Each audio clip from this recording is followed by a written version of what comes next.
équinoxoire, c'est dans une poussière de seconde. Avec Serge Alaoutou aux commandes. Serge. Lutte anticorruption au Cameroun, on fait le bilan, mais par contre, on va le dire comme ça, 17 ans après. Créé en 2006 par le président de la République pour traquer tous les prévaricateurs de la fortune publique, l'opération Épervier est, selon certains hommes politiques et analystes, est un moyen de règlement de compte mis en place par le président de la République. On l'a vu dans les différents reportages, dans le dossier du 20h, certains ministres et autres hauts commis de l'État accusés puis acquittés par la justice camerounaise, accusés d'être aux ordres. Serge Alaoutou. Voilà, c'est dans l'essentiel équinoxoire deuxième partie. Bonne soirée à vous, Julienne. Très bonne soirée à vous. Rendez-vous demain. 20h. On continue donc sur ce plateau avec nos invités Yves Abama, Zachary Yamfam, Xavier Belémé et Maître Fabien Gueye.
Est suffisamment interpellatif. Comment pouvez-vous comprendre que des gens, n'est-ce pas, des pères de famille, qui sont des référents dans une société comme la nôtre, des étudiants, des enseignants de haut vol, soient attrapés comme des vulgaires bandits, mis en prison et que par la suite, on vous dise, n'est-ce pas, que ces personnes n'ont rien fait, qu'elles rentrent chez elles. Par ailleurs, vous avez noté le cas de Yves-Michel Foto, qui malgré le fait qu'il avait remboursé son argent, n'est jamais sorti de prison. Toujours est-ce que peut-être bénéficiant des privilèges, des personnes ont trouvé une pirouette pour qu'ils sortent du pays. Quand vous allez au bilan, on peut penser que la volonté première, si tant est que le DPC a une seule volonté, de bien faire, parce que sur tous les plans, ils ont échoué. Quand je le dis, j'évoque, ça me vient à l'esprit, par exemple, la santé pour tous en l'an 2000, ça me vient en esprit le bout du tunnel, les grandes réalisations, ainsi de suite, dont on n'a jamais rien récolté. Si l'État avait eu la réelle volonté de faire en sorte, n'est-ce pas, que l'argent public soit sauvegardé, force est de constater que des personnes poursuivies, qui sont, faut-il aussi le préciser, des ponteurs du régime. Quand on voit les montants que ces personnes sont supposées avoir détournés, on est autour de 5 000 milliards. Hein. Dans l'intervalle, nous avons gagné quoi là-dedans? Rien du tout, en dehors des industries que nous voyons aujourd'hui. Donc, depuis l'origine, le logiciel, n'est-ce pas, de l'opération Épervier était programmé pour échouer, et cela est caractéristique de la gouvernance de 40 ans de l'ordre 82 pour emprunter au politologue Aristide Monde. Voilà, et Xavier Belémé, vous également, on a vu cette opération, comme beaucoup ont applaudi en 2006, lorsqu'elle était lancée, comme on a fondé un certain nombre d'espoirs, espérant que ce dont on accusait certains d'avoir détourné, que cela allait revenir, mais depuis là, on ne voit pas, les gens sont en prison. Vous, quel bilan vous faites? Quel regard vous jetez, vous posez sur cette lutte anticorruption, l'opération Épervier? Oui, en réalité, c'est un flop. Hein. L'opération dite Épervier, c'est un flop. D'ailleurs, on avait anticipé, notre groupe parlementaire à l'Assemblée, et l'OSIEV à l'époque avait vite compris cette histoire. Vous savez, le premier éperviable qu'il avait été arrêté, et la même chose, vous répondrez, vous posez la question, quel RDPC êtes-vous ici sur ce plateau? Parce qu'il y en a 4. Il faudra que vous nous précisez à la fin lequel RDPC vous représentez. Et à l'époque, dans notre groupe parlementaire à l'Assemblée, et l'OSIEF entier avait compris le problème, parce qu'il faut toujours se méfier de tout ce qui est spécial. la République du Cameroun avait déjà un arsenal, autant pour moi, juridique, qui punissait les crimes économiques.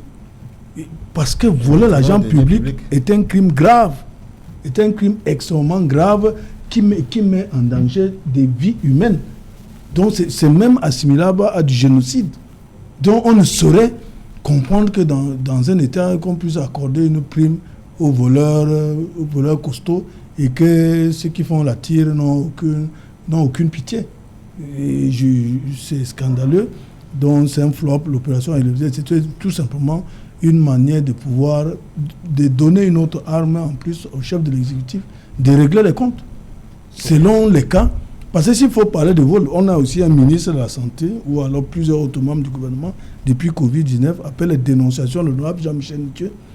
La Chambre de compte, la Cour suprême, qui est un organe juridique et qui a la compétence de la comptabilité publique de l'État du Cameroun, a sorti un rapport qui a conforté toutes les dénonciations de l'honorable Ntieux sur le plan juridique. Jusqu'ici, aucun d'eux n'a été interpellé par un policier. On ne parlait de quelle opération épervier. C'est une opération de règlement des comptes. D'ailleurs, il y a les dignitaires du régime. Quand on soupçonne qu'ils regardent le grand siège du Grand Manitou National, on vous arrête, on dit que bon, parce que l'ancien IGPR de la présidence, Marafa, on parle de complicité intellectuelle. On a un avocat ici, il pourra nous dire plus tard ce que ça veut dire sur le droit pénal, complicité intellectuelle. On ne sait pas de quoi il est question. Bon, peut-être Yves Abama, qui est un ancien de français au lycée de Yac, pourra aussi nous aider Lycée de Deïdo. Ah, lycée de Deïdo, merci. Qui enseigne le français, nous expliquer à quoi ça rapporte la complicité intellectuelle sur le plan pénal. Donc, tout ça, c'est absolument rien dans l'opération Épervier. Il n'est qu'une arme pour régler des comptes à l'intérieur du système, pour empêcher le grand soir dont mon camarade, mon excellent camarade, Jean-Robert Wafo, et l'excellentissime, il faut le dire. Okay. Voilà, merci maître. A toujours qualifié de grand soir d'abord que nous vivons. C'est pour commencer à arrêter. Parce que d'après les analyses de plusieurs d'autres sources, démontrent que... bénéficie de la présomption d'innocence, jusque-là. Oui, jusque-là, mais s'il y a une présomption d'innocence, quand on met en branle cette machine à écraser les membres de la majorité. Vous savez, le système politique du président de la République actuelle, le président Biya, repose sur 3 piliers fondamentaux. Le premier pilier, c'est l'instrumentalisation ethnique et distiller le discours haineux du repli identitaire. Le deuxième pilier, l'instrumentalisation ethnique. De la part de qui? Voilà les 3 piliers que repose le pouvoir du président Biya depuis 40 ans aujourd'hui, plus de 40 ans aujourd'hui. L'instrumentalisation ethnique, qui est une vieille conception colonialiste, coloniale, puisque lui-même est à la tête d'un pouvoir néocolonial. Il y a la corruption. Parlons de l'opération Épervier. De l'opération Épervier. Voilà. Ça entre dans son deuxième pilier qui est la corruption. Et puis, il y a la répression. Donc, si vous arrivez à contourner les 2 premiers piliers, le 3e pilier va vous attraper. Vous ne pouvez pas passer. Donc, et c'est comme ça. Donc, ethnique, là, ça veut dire que on arrête. Non, c'est pas. Non, l'instrumentalisation ethnique. Vous allez répondre, Yves. C'est de ramener les gens dans les ethnies. Très longtemps, le leader du SDF et d'autres partis politiques de l'opposition. Yves Abama, nous devons nous respecter sur ce plateau. Le plateau d'Equinox a été un plateau très très respectueux et nous devons nous comporter comme tel. Donc Yves Abama d'abord, Yves Abama, cette opération aujourd'hui, opération Épervier, c'est une condamnation, libération, acquittement, libération, après avoir endossé le corps du délit, il y a acquittement. C'est les 3 visages de l'opération Épervier aujourd'hui. Non, je suis un peu gêné de la façon avec laquelle cette opération est présentée et puis la façon dont on en parle autour de cette table.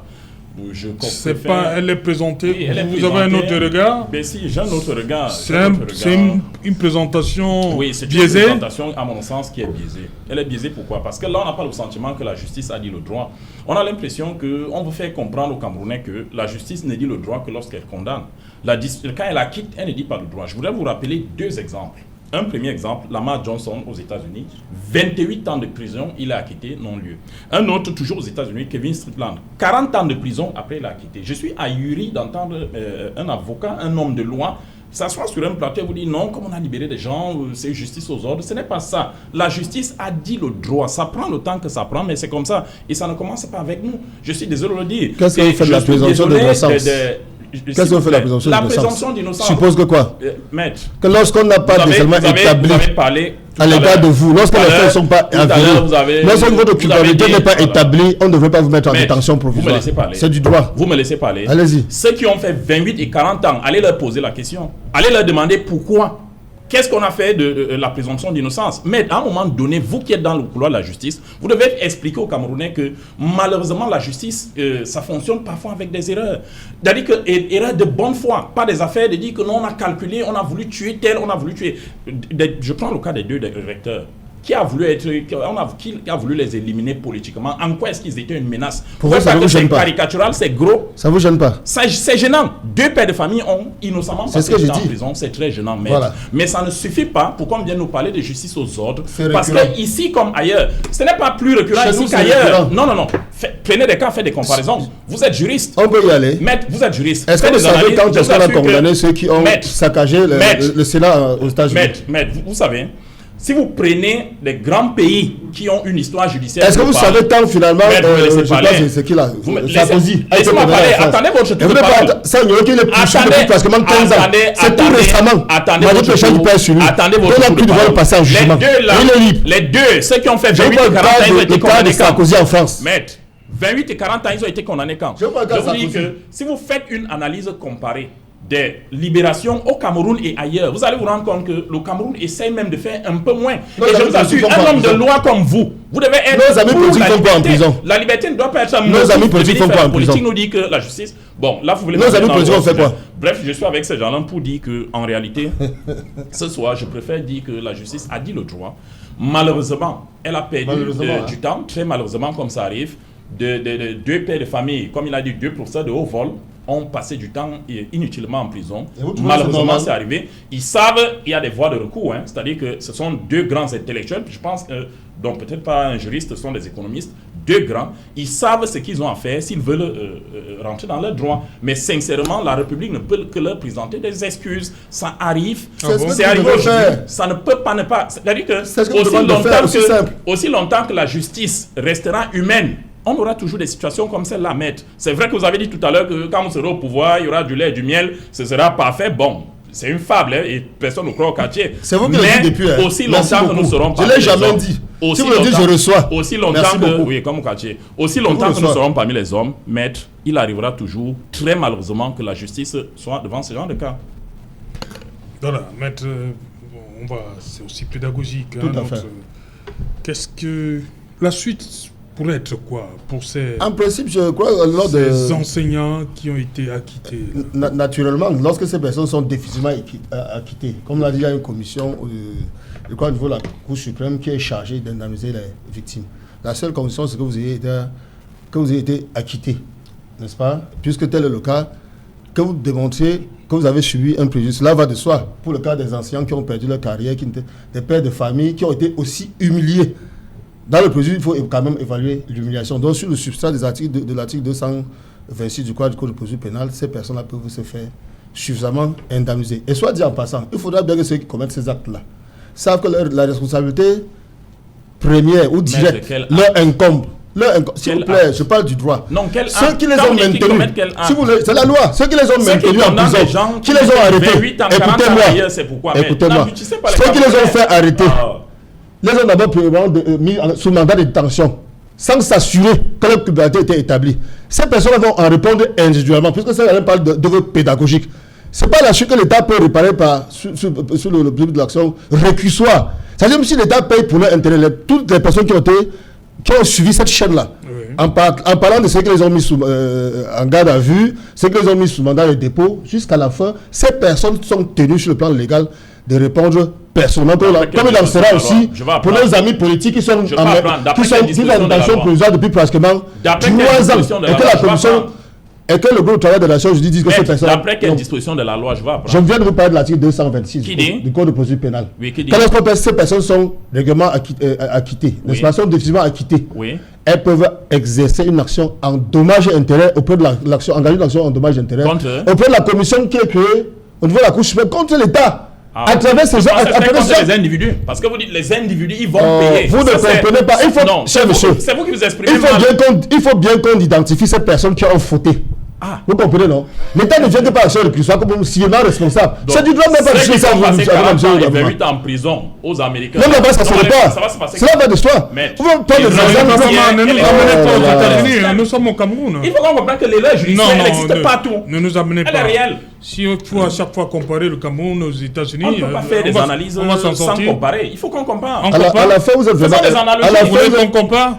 On ne peut pas comparer en tout, mais on compare les questions comme la justice est universelle. Vous voulez pas qu'on compare en tout? Les questions de justice sont universelles. Non, on peut faire des comparaisons. Vous êtes enseignant de français, non? Je parle du droit. Je ne parle pas de français. Oui. Donc c'est clair là-dessus. Ça ne se discute pas, Serge Alain. Ces personnes, les bras armés, comme ce que mon ami politique, le professeur Alain Fouga a appelé, les petites même de la dictature, ces personnes répondent d'abord personnellement et c'est l'État vient, n'est-ce pas, comme civilement responsable pour répondre de leurs actes, autant pour moi. Voilà. Zachary Yamvan, vous avez choisi de vous mettre un peu hors jeu sur cette thématique-là, sur ce sujet, voilà, débrief. Vous voulez rebondir sur les accidents, bien la prévention. Oui, de peur de m'inscrire en faux, de me prononcer sur des sujets. Vous ne voulez pas parler des choses que vous ne maîtrisez pas. C'est bien prudent pour vous. Et de peur aussi de tomber dans le jeu politique, DPCM, RCE, SIF sur le plateau de télévision. Je suis invité ici comme professionnel à la matière. Oui. Je vais réussir dire, en ce qui concerne le ministre des Transports, il faut que vous compreniez que le ministre Ngalé s'est retrouvé au mauvais endroit et au mauvais endroit. Non, je ne veux pas. Non. Je vais vous expliquer, monsieur. Non, on n'est pas là pour faire des procès. Non. Je vous en prie. Voilà, je veux donc ce n'est pas un problème du ministre Ngalé. Oui. Si vous avez, par rapport à la prévention, parlez de la prévention.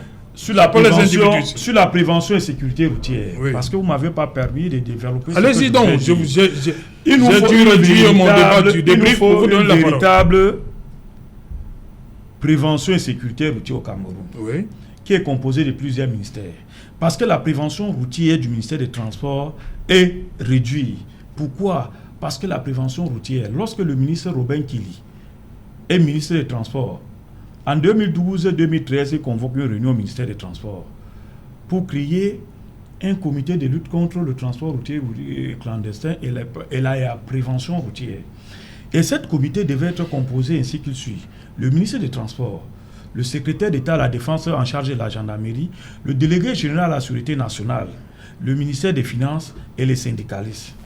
Au sortir de cette réunion, quelques mois après, pour ne pas dire quelques années plus tard, nous avons été surpris de voir que le secrétaire d'État à la Défense en charge de la gendarmerie a lancé en 2014 sa prévention et sécurité routière. C'est la raison pour laquelle vous avez vu la prévention et sécurité routière n'est pas suivie au Cameroun. Le ministre des Transports, qui devait être normalement le patron de la prévention et sécurité routière, il est délaissé à lui-même. Les messages sont là, ça circule, où le secrétaire d'État à la Défense en charge de la gendarmerie interdit formellement ces gendarmes de travailler avec le ministère des Transports. Le délégué général à la Sûreté nationale interdit formellement aux policiers de travailler avec le ministère des Transports. Le ministère des Transports, maintenant, est obligé aussi de faire peut-être son one-man-show sur la voie publique pour qu'on ressente qu'il est là. Donc, il nous faut une équipe composante de plusieurs ministères pour une prévention très sérieuse dans ce pays. Parce que si nous mettons sur pied une prévention composée de tous ces ministères, nous aurons moins d'accidents. Vous venez en même temps de dire qu'il refuse de travailler avec le ministère des Transports. Il faut que le premier ministre, qui est le chef de gouvernement, qui est le patron, alors, pourquoi les ramène sur la table et leur dit il est question que les ministères concernés sur la route, vous devez travailler en commun accord, à savoir le ministre des Transports, le secrétaire d'État à la Défense, le délégué général à la Sûreté nationale et le ministère des Finances. Voilà. Tant qu'on ne met pas en synergie ce comité d'action des ministres, nous allons toujours arriver au pire. Et pour chuter, je vais vous dire, j'interpelle ici les gouverneurs des régions. Nous n'allons pas seulement entendre que les ministres travaillent, même les gouverneurs peuvent travailler dans les régions. Les gouverneurs peuvent prendre des décisions de créer des comités de suivi des agences de transport. Veillez en sorte que les chauffeurs soient traités vraiment à la juste valeur. Les accidents que vous voyez là, est-ce qu'on vérifie les conditions de vie des chauffeurs? C'est-à-dire qu'ils mettent la pression sur les promoteurs? Ils mettent la pression sur les promoteurs d'auto-école. Ça, vous demandez pour la formation des chauffeurs. De deux encore, les agences de transport. Est-ce que les chauffeurs sont traités à sa juste valeur? Je vous dis non. Vous allez voir un chauffeur qui conduit les gros potets qui touchent 60 000. Et hormis de ça, il devrait toucher combien? Il devrait toucher au moins ces 250 000. Vous allez trouver les agences de transport, les sociétés de transport. On paie les chauffeurs à 80 000. Vous pensez qu'un bon chauffeur peut conduire avec une conscience tranquille, avec cet état de route? C'est autant de choses. Vous allez arriver dans les agences de transport où un chauffeur sort d'un bar. Subitement, on lui tend les clés. Il transporte les vies humaines. Qui devait contrôler ça?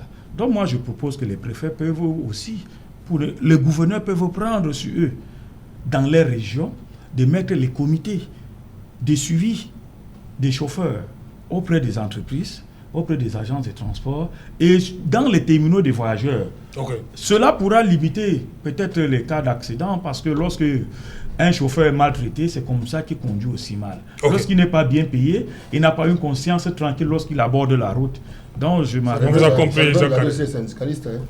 Comment? Les syndicalistes peuvent aussi le Je faire. vous ai dit à l'entame de mes propos, peut-être vous n'avez pas suivi quand j'ai pris parole. Je parlais des syndicalistes que nous, syndicalistes, nous devons faire notre travail qui se limite seulement à la sensibilisation. Okay. La répression n'est pas de notre droit. Xavier Belémé, le mot de la fin? Oui, merci. Et il faut que je revienne tout à l'heure dans la première mi-temps de l'émission.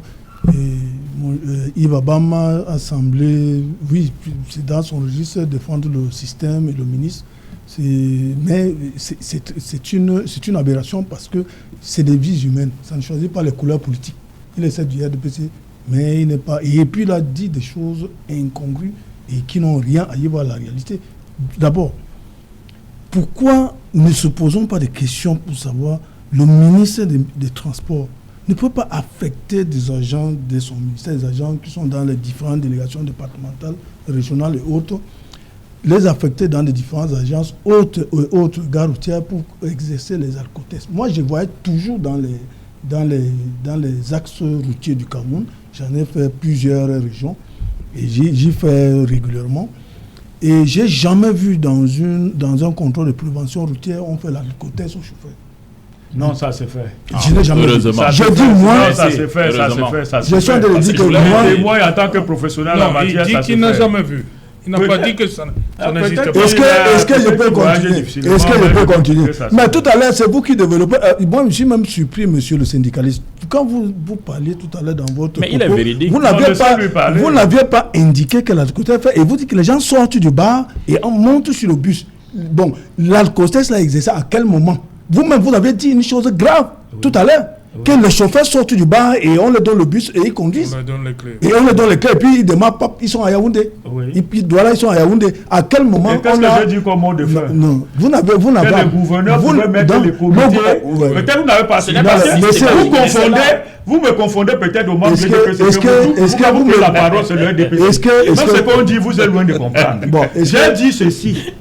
Qui serait souhaitable dans la région du littoral, mettre sur pied des comités de suivi des agences et des conditions de vie des chauffeurs.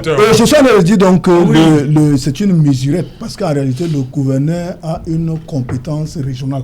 Il peut parler partout. Si le gouverneur dit non, quand le gouverneur dit laissez monsieur, je vous ai suivi, le gouverneur lui est en train de mettre une telle mesure au niveau de la région littorale, mais celui du centre ne même pas. La personne qui a une compétence territoriale, c'est le ministre des Transports, ce n'est pas le gouverneur, monsieur. Ne te donnez pas les responsabilités de personnalité. C'est le ministre des Transports qui gère. Parce qu'il n'a pas la force de le ministre n'a pas la force de le ministre des Transports. Alors il faut un comité. Quand vous parlez tout à l'heure de force de maintien de l'ordre. Quand vous parlez tout à l'heure, je vous ai écouté. Vous n'êtes pas interrompu, monsieur. Donc, le ministre a la compétence territoriale d'organiser la politique de transport public au Cameroun. C'est ça sa responsabilité. Quand il y a un couac, il est interpellé. Et ce que vous appelez accès lourd, c'est une appellation purement à la camerounaise qui n'a rien à y voir. Et ça ne veut absolument rien. Dans aucun code de la route, ça n'existe une appellation de route accès lourd. Tout ça, ça entre. Parce que la route aujourd'hui, que nous débattions, qui a fait 19 morts il y a quelques jours, malheureusement, elle a été conçue dans les années 84-85. Et 245 km ont coûté 245 milliards dans les caisses du contribuable camerounais. C'est incroyable et non dévalué. Ça veut dire que cette route, après la dévaluation de 1993, nous sommes à presque 500 milliards qu'elle nous a coûté. Plus de 500 milliards après la dévaluation. C'est-à-dire que c'est un autre scandale. On ne peut pas nous expliquer comment 1 kilomètre de bitume en 1984 coûtait à l'État du Cameroun 1 milliard et qu'aujourd'hui, voilà. Bon, pour revenir, pour terminer rapidement, je termine très rapidement avec votre permission. Iba Bama a dit une chose très grave. En France, on conçut une route en 15 ans après les études hautes. C'est une aberration. Et puis de deux, en Côte d'Ivoire, il n'y a pas. Je vous rappelle, M. Abama. Le ministère, j'envoie à ces gens-là, Monsieur Abama. Ce sont les techniciens qui parlent. Ce n'est pas les politiciens comme toi. Monsieur Abama. En Côte d'Ivoire, en 12 ans que M. Ouattara est au pouvoir en Côte d'Ivoire, il avait conçu. Non, c'était un pays. La Côte d'Ivoire. Non, je vous en prie, non. Parle du Cameroun, parle d'Abidjan. Je vous dis, en Côte d'Ivoire, en 12 ans, M. Ouattara a conçu l'essentiel des autoroutes. Vous déblatérez, grand frère. Merci. En 12 ans seulement. Vous déblatérez. Merci, cher monsieur. Nous sommes au Cameroun, on est la quarantaine, on n'a même pas une simple. On n'arrive même pas. Africain, pas la Côte d'Ivoire. La Côte d'Ivoire est un grand pays africain, monsieur. Par rapport à quoi? Vous roulez sur les bus. Merci. La plupart des bus que vous roulez sur viennent de la Côte d'Ivoire. La plupart des bus que vous prenez, les voitures pour la Yaoundé, sont les bus fabriqués en Côte d'Ivoire.